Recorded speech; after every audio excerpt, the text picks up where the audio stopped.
nog niet lang in de game, maar ik zie een toekomst voor me en mijn brother die gaat mee. We gaan goede shit beleven, niet algemeen en zeker niet al te gemeen bedoeld. Dus al die fools zou je hoofd lekker cool, want ik ben een jong boy, ga nog jaren mee, jaren mee. Ja jongens, we zijn weer bij Might Be en deze keer hebben we lekker veel gasten. En jammer genoeg is de locatie ietsje minder, want we hadden eerst een hele mooie locatie bij de theetuin. Maar alsnog gaan we iets heel moois van maken. En met lekker veel gasten dus. Maar met wie zijn we dan vandaag? Nou, ik ben Esper, ik ben een vriend van Daran en ik kom ook vandaag even lekker meedoen. Mooi. En hiernaast? Ik ben Laan, ik ben hier vast wel bekend. Ik ben gewoon een goede vriend van Dran. En hier? Ik ben Pelle en ik ben hier voor het eten. Ja, dat snap ik. Nou, mooi. Nou, we gaan weer lekker praten. En ja, eigenlijk hadden we dus voorbereid dat we bij de theetuin waren. En je hoort het eigenlijk al een beetje aan de naam, toch? Theetuin. Wat was jullie favoriete thee dan? Aardbei. Aardbei? Ja, ik denk muntthee dan wel. Muntthee, ja, dat heb ik eigenlijk ook al. Hé, je hebt kat. Ik kat. Wauw. Nee, oké, maar muntthee, dat is, vind ik ook zelf wel best wel lekker. Ja, jij? zeker. Ik denk gemberthee. Gemberthee. Ik vind het altijd een beetje bitter of zo. Gember. Ja, gember is toch Weet je nog bitter? hoe ze oud doen? Ik heb geen idee eigenlijk. Gember is bitter. Ja, nou, ik heb meer van gewoon in wat voor moedje zit, dan is er hoort er gewoon een bepaalde thee bij. Gewoon soms zomerse klopt. dingen, zomerse vibes heb ik gewoon tropische. Dat is eigenlijk ook wel aardbei, maar kan nog met Een mango soort of van alles. citroen of zo. Ja, citroen ook wel. Maar muntthee is eigenlijk voor elke situatie wel chill. Ja, zeker. Muntthee. Zeker als je in een restaurant krijgt zo'n grote kop met zo'n Altijd een koekje erbij. Ja, dat is ook wel. Of, Vooral in de winter. ja. Maar doe je dan met honing? Soms. Soms, oké. En maar ja, ik ben dan weer niet zo van de honing. Ja, ik doe het niet heel vaak, maar Ja. heel soms wel. En Alano, heb je dan ook bijvoorbeeld als je thee drinkt, kunnen jullie dan ook gewoon, als je thee net is gezet, gewoon meteen drinken? Of echt duurt het nog wel een beetje tijd? Ik wacht meestal een kwartier. En soms vergeet ik het. Ik wacht ook best wel lang. Ja, meestal wacht ik dan heel lang en dan ben ik vergeten dat ik thee heb gezet. Ja. En is hij al koud? Ja. En dan ga ik slapen, heel veel keelpijn, thee naast me. Word ik 2 dagen later wakker, drink ik het op. 2 dagen later. Ja. Ja. Dat is Ik verschillend heb niet 2 hele meer. dagen geslapen. Het is vandaag niet zo'n hele mooie dag, maar hoe heet het, de zomer komt er wel bijna aan. Hebben jullie al plannen voor de zomer? Ja, we gaan op vakantie. Ja, waar naartoe? Nou, eerst gaan we naar Oostenrijk en daarna gaan we naar op de grens bij Zwitserland en Italië daar. Oh, dat is best wel tof. En Pelle? Nou, het is een soort van nog niet helemaal geboekt. Nog niet helemaal geboekt. Hè? Nee. We wouden ergens helemaal... Naar die koude gebieden. Naar die koude gebieden. Nou, dat heb je juist nog niet in de, Noorwegen of dat zo. heb je Ja, juist niet, Noorwegen, dat. Oh, Noorwegen. dat heb je juist niet eigenlijk in de zomer. Nou, ik ook niet, maar mijn ouders zijn wel heel ver. Ja, oké. Je kan daar goed wandelen. Daarom. En Alano? Ja, lekker het oude wees. Oude Wees. Ja, ik blijf eigenlijk ook gewoon in Wees, want ik ben al naar mijn vakantie naar Portugal geweest. En, maar ik ga veel muziek weer maken. Er komen veel nieuwe nummers uit. Maar volgens mij, dan weet ik al iets van wat ik ook vaker ga doen. Lekker met Alano afspreken in de avonden. Zijn er nog bijvoorbeeld festivals of zo naar de zomer of gewoon van die grote activiteiten hier in Nederland waar jullie misschien naartoe gaan? Sowieso Sluizenbrugge. Oh ja, Ja. tuurlijk. Gaan jullie allemaal denk je naar Sluizenbruggenfeest of ligt dat dan net in jullie Dat ligt vakantie? aan vakantie. Vorig jaar waren we ook niet bij Sleesbrug geweest, want toen waren we nog op vakantie. Oh, trouwens, ik weet wel, ja, ik weet nog vorig jaar, toen bij dat vuurwerk, toen waren jullie net thuis. Maar ik weet nog, iemand zei van ja, jij was te moe om daar naartoe te komen. Ook te lui. Ook te lang.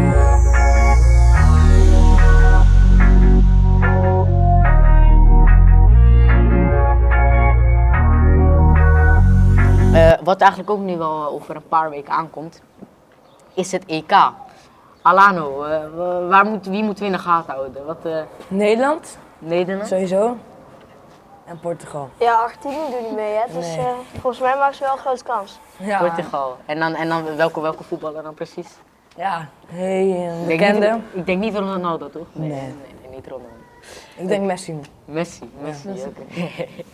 En nee, maar oké. En maar is er dan echt een specifieke wedstrijd waar je wel graag naartoe wilt of zo? Ja, het liefst Portugal. Portugal tegen Duitsland, toch? Ja, dat volgens mij wel. Of gewoon de 18 finale? juni. Ik heb een leuke sleutelhanger. Ik weet niet meer. Sleutel Pak laat even, zien. pak even. Let op, let op. Dan alles nog eruit halen. Verkeersleven. Deze? Portugal. Van Dran gekregen. Ook voetbal. Nummer 7, Ronaldo. 7. Toch Ronaldo.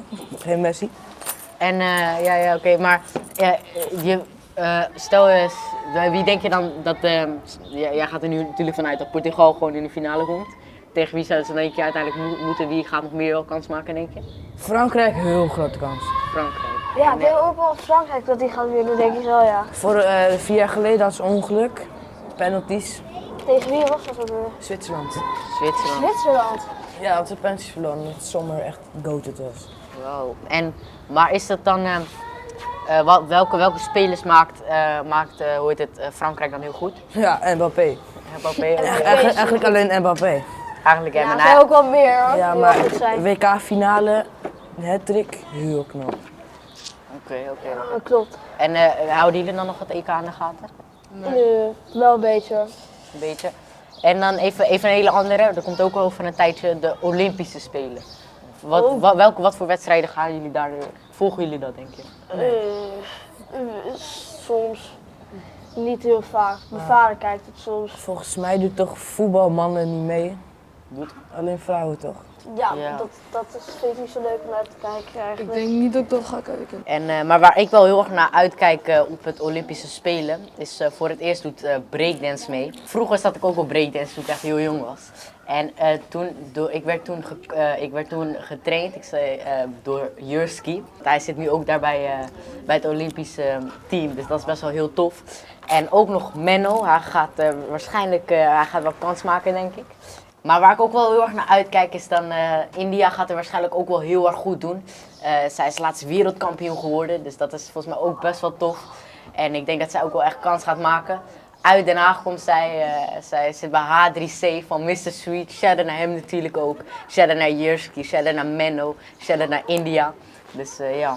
Maar Alano, jij hebt niet nog andere Olympische mensen waar jij naar kijkt of zo? Ja, ik zie wel af en toe dan ook nog op tv, dan zie ik altijd je hardlopers of zo. Dat is wel af en toe wel tof om te zien dat je gewoon... Die Sifan Hassan, Ja. die 10 kilometer. Ja, dat is wel... Volgens mij, die wedstrijd heb ik nog gezien volgens mij. Nee, ik vind dat wel tof dan, af en toe krijg je dan ook zo'n samenvatting op tv of zo, waar ze al die medailles laten zien hoeveel Nederland er heeft en zo. Dus dat vind ik wel grappig. Bij het rennen doen ze het meestal wel best wel goed. Ja, was er ook nog zo'n andere, zo'n blond meisje, zo'n De blonde vrouw? Femke Bol. Ja, Femke Bol of zo, ja, zij doet Ja, ook maar die altijd doet goed. met Team of zo. hoorde. Oh ja. Springen toch? Volgens mij Is ook... het over die hoorden toch over die kleine... Ja, over die kleine hekjes en dan. paarden. Ja, maar Ja, ik had er ook eentje gezien waar Femke volgens mij dan in zo'n team doet, dat je dan zo'n stokje moet geven. Oh of Ja, zo. ook estafette. Estafette, ja.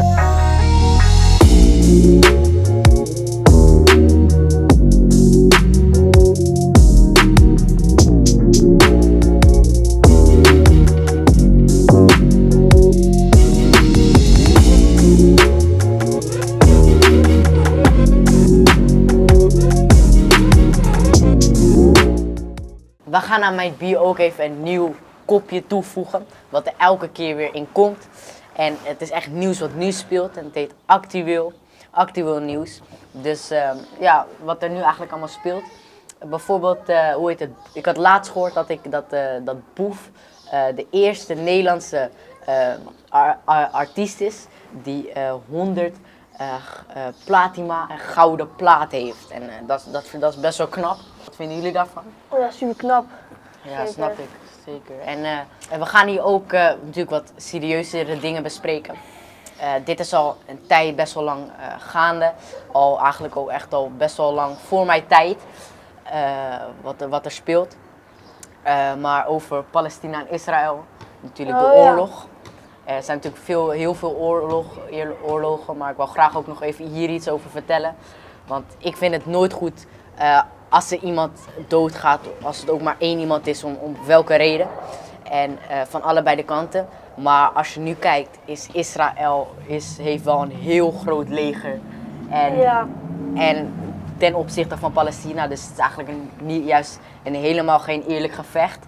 Ja, klopt. Ze duwen een beetje al die Palestijnen allemaal uit het land. Wat er nu ook is, er is ook heel veel van die landen die Palestina nog niet als een echt land zien.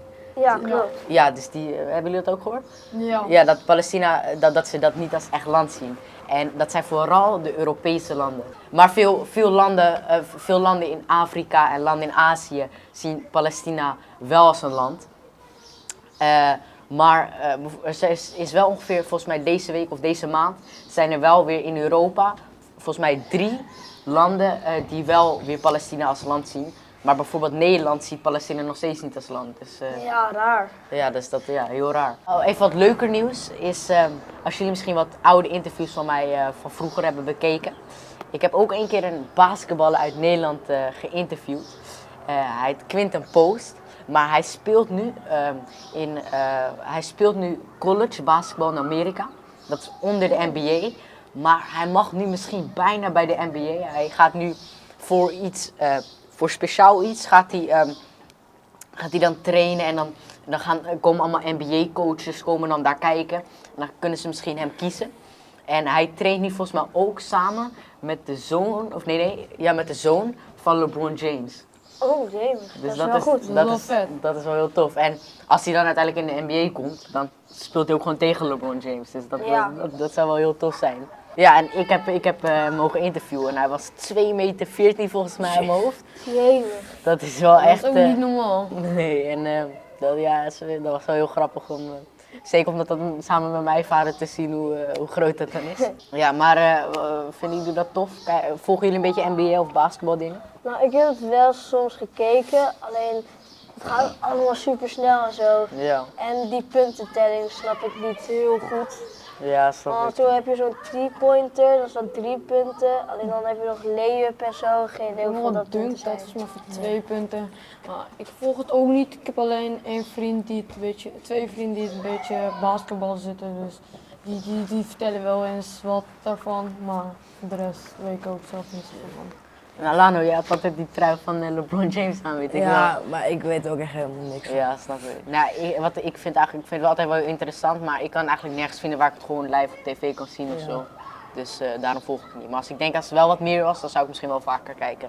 Maar even wat anders nieuws. Wat er laatst ook bijgekomen is, volgens mij deze maand of misschien wel deze week.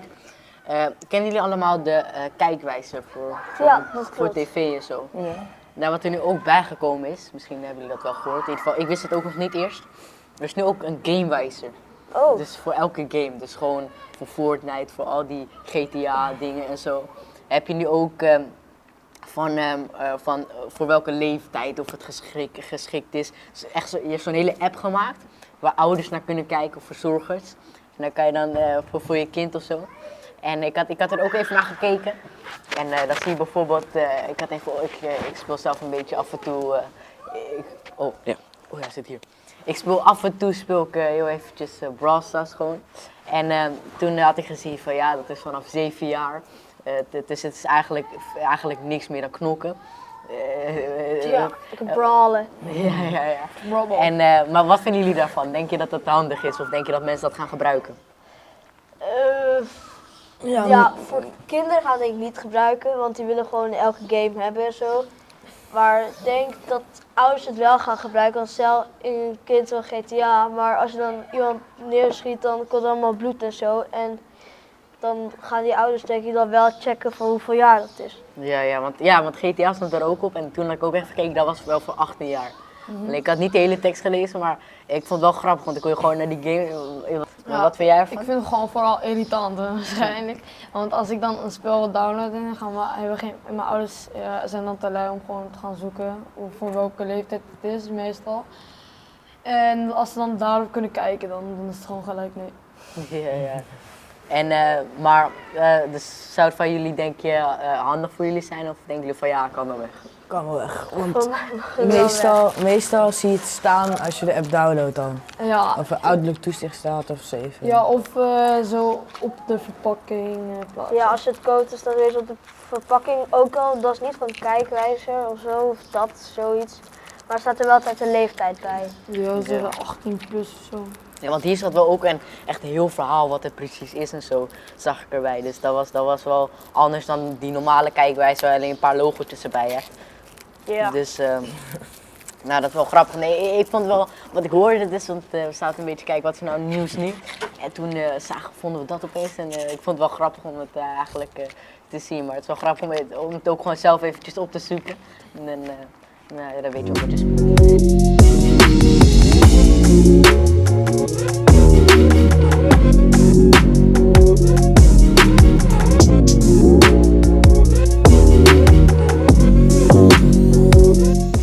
Ai, niet langer de game, maar nul te gek. Ik weet het zeker met Chain en S. Als ik hem heb, want ben de shit, ook al ben ik er net, heb niks aan je inzet. Alleen maar schijt en geklets wordt een mes. Je weet het, silo, bonus, stress, regel, shit en fast. Wat we natuurlijk ook altijd bij mij bespreken, is het eten. Wat, even Espen, dit is de eerste keer voor jou. Als we bij jou binnenkomen, wat voor eten krijgen we dan? Mijn moeder komt uit Duitsland, dus je kan wel thuis eten krijgen soms. Zoals schnitzel of zo. Dat is een soort kip of is het vlees? Geen idee. Volgens mij een soort kip. En heel veel pasta, dat eten we ook heel vaak. Wauw, dat is best wel lekker. En volgens mij weet ik het eigenlijk ook bij jullie. Wat was het ook alweer? Gewoon zo'n pasta, zoals een burgertje. En gewoon soms gewoon nog lekker die Nederlandse stampot. Nederlandse stamppot. En Alano was het volgens mij Bami, toch? Ja, Surinaams, Spanje. Surinaams. Mooi. En, maar Espen, kan je dan ook een beetje pittig eten? Ik kan wel een pittig eten, ja. Ja? Ja, is zeker. Ik kan het wel, maar niet te pittig. Want we hadden dus Pelle had een keer zo'n snoepje, dat was dus zo'n Carolina Reaper snoepje. En dat is de heetste peper ter wereld. En die had ik dus gegeten. En ik rende meteen naar de koelkast toe om melk te pakken. Toen Was pakte de ik melk gewoon lekker? melk. Dat is wel En lekker. ik heb dus een half pak melk opgedronken, alleen die was dus 15 dagen over de datum. Dus toen Het kan niet erger worden. nee, dat is niet zo handig, nee. Wauw. En oké. En, nou, maar dat is dan toch wel, volgens mij kan je, nu heb je die, hoe heet het, heb je dus opgegeten. En volgens mij is het nu toch volgens mij helemaal niks meer pittig voor jou, toch? Ik denk als ik nog een keer eet, dan wel wat minder, maar ik denk wel nog steeds wel pittig. Ja, oké. Dat En is ook dan- melk? Ga je Ja. vandaag over melk? Ja, Nee, wow. dat Heb je wel. het daarover gegeten dan niet? Nee, dat niet, maar ik vond hem wel echt super misselijk daarna. Ja, snap ik. Maar dat kan ook door de melk gekomen zijn, hè? Ja, dat Ja, denk ik ja. wel. En Pelle, kan jij dan een beetje pittig eten? Nou. Van wie waren die dingen dan? Van de vriend van Pelle. Ja, dat valt best mee, maar ik had die dingen. Ik wou Espen's gewoon heel graag voeren, want wij waren ze ook aan het eten in de Fransles. In de Fransles. Ja, het was niet de slimste plek, maar we hadden eigenlijk gewoon geen zin om te leren. Maar die vriend van mij zei tegen me, ja, ze zijn niet zo pittig. Hij gaf mij er eentje, hij gaf me ook die Carolina Reaper. Dus ik was die aan het eten. Maar toen ging ik echt gewoon dood in die les. Maar Wauw. we konden geen melk drinken of zo, we konden niet water drinken omdat we in de les zaten. Maar je ging niet gewoon even naar de wc toe of zo? Nee, dat Daar ook niet, water want- te drinken. maar water, dat schijnt ook niet te werken zo.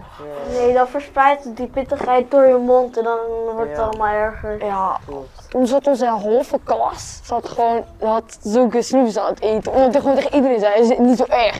Maar dan zie je al die kinderen zo, oh. Maar dan denk je, oh, dat is gewoon overdrijven. Ik heb een nieuw idee voor mijn klas. Nee. Ja, het is ook zo'n spelletje mee. Dan moet je zo steen op je schouder. En dan Oh ja. moet je het ding draaien en op welke soort land moet je dan eten. En Een jongen komt hier met GTA shit. die krijgt ook allemaal pijn in je oren of zo kregen. Maar... Dat kreeg ik dan weer niet. En ook tranen. Ja, pijn, kijk, het is wat ik had dus ooit gehoord van mijn vader is van, als je pittigheid een beetje gewoon hier bij je neus of een beetje hier bij je mond vooral hebt eigenlijk, dan is het gewoon een goede pittigheid, maar als die zo achter hier zo je oren komt, Ja. dan is het echt slechte pittigheid. Ik heb het af en toe gehad en dat is echt een vervelend gevoel. Dan Ja. druk je, dan zit je echt zo en dan ren ik meestal door de kamer zo. Maar ja, dat is wel, en Alano kan echt super pittig eten. Nee. Ja, hij is daar echt super goed in. Ik ben heel goed in. Heb jij nog een verhaal over pittig eten? Nee, ik eet niet echt vaak pittig eten, maar één keer in een restaurant deed ik het voor een tientje. Dat vond ik niet zo pittig, maar Wat eet voor je teacher moet je doen? een rode peper eten, een stukje. Het viel reuze mee, weinig pitjes ook erbij gegeten. Ik kon niet daarna nog want dat viel dus best wel mee, maar ik kon daar niet daarna nog gewoon nog een keer gewoon vragen. En dan kan je uiteindelijk iets van €100 bij elkaar sparen. Jammer genoeg niet. Ja, dat mag niet, denk ik. Mijn vader zegt ook altijd als je heel pittig eet en je nabrander hebt, had je, weet je, pijn in je kont de volgende dag. Ja, ja, dat wil tuurlijk. ik dan weer niet. Want Ja, dan, ik ook niet. Nee, dat... Maar misschien komt dat omdat jullie gewoon één klein zo'n snoepje hadden. Ja. En dat het gewoon een heel klein beetje, maar stel je een heel gerecht eet, eet je gewoon een hele bak lading, snap je? Ja. Ja, Mijn ik vader heb had het ook wel een niet keer. Dat gegeten. doet zo pijn als je dan naar de wc gaat. Weet je, wanneer ik dat altijd heb? Kijk, je weet toch die bami soepjes, Alana, je eet toch ook vaak Indomie? Maar Indomie, die gele zakjes die je ook hebt. Als ik noedels wil je gaan eten. Oh, ja. Maar ik heb, thuis hebben we die ook, maar we hebben net ook andere versies van en pittige versies. Maar als je echt die hele kruiden, alle pittigheid doet, ik weet elke avond, in ieder geval die dag daarna, dan, dat op de wc, dat ging echt niet goed, man. Ja, er zijn ook van die noedels en dat is al bijvoorbeeld al zo 4 keer spicy of zo. Ja. Dat had ik een Ja, keer gehad, ik kon het niet eten. Ja. Ik had die build-up noedels, dat ik ooit zo Ja, genomen. die zijn echt heel scherp, ja. Ja, ik vind die carbonade, dat is die roze, Ja, die zijn echt super lekker. die zijn wel lekker, maar ook nog steeds wel pittig. Maar ja, ik vind die andere, die vind ik gewoon te pittig. En ja, je hebt wel nog een groene, die vond ik wel lekker. Maar ja, ligt eraan ook wat je er gewoon bij doet. Zijn met kaas, misschien wat groente bij doet, kan Ja, nog wel klopt. lekker zijn. Maar, oh ja, we vragen natuurlijk ook altijd van, wat voor artiesten luister je dan? Nou, ik luister zelfs soms Kendrick Lamar of zo. Dat luister ik soms wel. En Wow. als mijn vader meeluistert, dan die zet altijd dan jeugd van tegenwoordig op. Je hoeft van tegenwoordig. Ja, en hij is gisteren ook naar een concert geweest, dus ik wou ook wel graag mee. Alleen het was door de week, dus ik mocht niet mee. Wow. En Pelle, luister jij dan nog naar muziek? Nee, eigenlijk niet. Maar ik moet dus naar school fietsen. En dat is dan 40 minuutjes fietsen, dus Zo. 15 kilometer heen en 40. 15 kilometer terug. En soms heb je dan niemand om mee te fietsen, een beetje saai. En dan ga je gewoon een beetje muziek luisteren. Maar ik heb geen idee naar wat ik moet luisteren, want ik heb geen liedjes of zo niet. En dan zeg ik gewoon top 50 gaan en zo. Maar ik heb natuurlijk nog één artiest, hij is wel echt goed, man. Volgens mij Syllabo of zo. Syllabo. Hey, heb je hem gehoord? Heb je eens van hem? Ja, ik weet niet wat voor rare kerel dat is. Ja. Nee. Dat is wel even altijd de beste muziek hoor. Ja. Het is wel harde muziek hoor. En Alana, luister jij nog muziek? Nee, ik luister echt nooit bijna nooit muziek. Alleen lange ritten, treinfiets, dan heel soms. Echt heel soms. Ja, maar wacht, jij zei net dat je dan, als je naar school fietst, dat je dan soms wel met mensen fietst. Fiets je echt met een grote groep of gewoon met één iemand? Gewoon soms met één iemand en soms komen gewoon echt veel kindjes tegen. Maar dat zijn dan allemaal mensen uit Wees. Ja, allemaal mensen uit Weesp die of naar het Gooische moeten of naar het fiets of Montessori. Ah, oké. Oké, dat is mooi. Ook meisjes? Heel veel meisjes. Alana wil daar naar die school. Meestal als ik dan met meisjes niet, ga ik gewoon altijd zonder shirt. Ja, met al die andere fleurs even altijd een miljoen geven als cadeautje. Het is gratis weinig. Oké, nou volgens mij is dit dan toch wel echt het einde. En ik wil deze jongens heel erg bedanken. En dan gewoon tot de volgende keer. Hou ons in de gaten. Er komen weer nieuwe videoclips, dingen aan en zo. En ja, tot de volgende keer. Later.